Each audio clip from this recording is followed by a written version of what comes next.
Hi and welcome to this Blueberry Markets video update with me, John Kibler, Head Currency Analyst. In this video we're going to be taking a look at the news ahead for this week and some charts of interest. So actually quite a significant week in the markets in terms of key data, especially Wednesday. Wednesday is going to be a big day in the markets. However, before that, we've got some other important data. Just to note that in the US, we do have bank holiday on Monday, so there may be low liquidity in the US sessions or low volatility in the US sessions, so do be aware of that. We also have the Bank of England Governor Bailey speaking on Monday at 3 p.m, so the pound will likely be volatile through that point.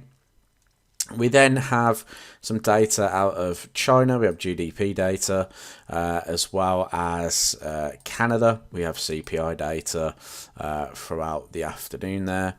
Now, the real important data, like I said, is going to be Thursday. Not only do we have UK CPI, US retail sales, we have the Bank of Japan press conference monetary policy statement and the BOJ outlook. Now, we know obviously the Bank of Japan have recently sort of increased the ceiling of where their where their bond yields, would be, their 10-year bond yields would be.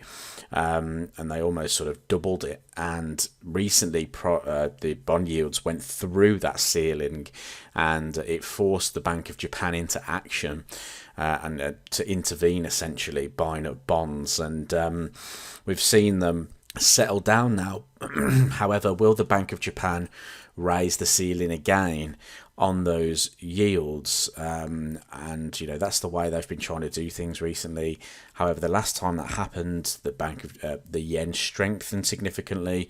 We've been seeing yen strength, and if they come out and change their policies in any way towards tightening, I think it's going to be a big shift for the Bank of Japan, and investors will probably want to see that yen strengthen even further. So we're going to feature dollar yen this week because it's at some key points, but definitely one to watch. Now, looking at the strength meter this week, we can see that we've actually seen, although the yen is still strong, it has come off that +7 area and has seen a little bit of weakness coming into it from around the currencies. However, I do think that this market is still very strong, so that to me wouldn't signal a reversal just yet. Other currencies that seem to have come back to life a little bit, we've got Euro and Aussie, you can see here, have come back to life, especially the Australian dollar. You know, the CPI figures last week came out for Australia, and it showed that inflation increasing, so RBA going to have to act again, and we've started to see that currency get stronger. So definitely one to watch going into this week is the Aussie US dollar, which we'll come on into a moment. Now, kicking it off with the US dollar index, we can see that price traded through the 103.75. We've been featuring the dollar index pretty much every week, and we just don't see that weakness ending at the moment. However, we are coming up into another big level, which is the 101.50, these May 2020 lows through here. The reason why this is significant, because below this level there's not a lot of support around until we get a lot further down the chart. So this level is going to be really significant. I feel if we trade below this level and we hold below this level, it's really going to open the door up to some further dollar weakness. However, this could be an area where we do see price bounce this week. If we get into the 101.50, we may see some profit taken from these shorts, and we may see a move back up towards the 103.50 or the 103 level. So keep an eye on that one through there.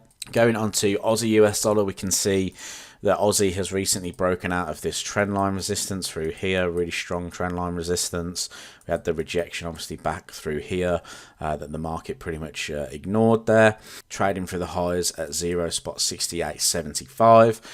Now the next stop, or the next sort of resistance level, is coming in around about the 0.7100 handle, where you can see these highs formed back through the middle of last year. So expecting to see maybe price shoot up towards that 0.71. If we then get a rejection there, we could see a little bit of selling coming back into the market at that point. But next week, may want to look at those pullbacks. If we get a deep pullback, we may want to look for those continuations to the upside this week on Aussie US dollar.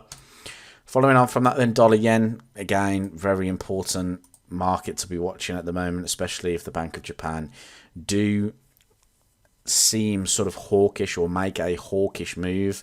It was a bit of a shock when they raised the ceiling of the yields recently, so it was a shock to the market. And if they're going to do more of that, price could be coming down to the 124 handle quicker than we anticipate. So let's see what happens this week. We have the 126.50, which was the May lows.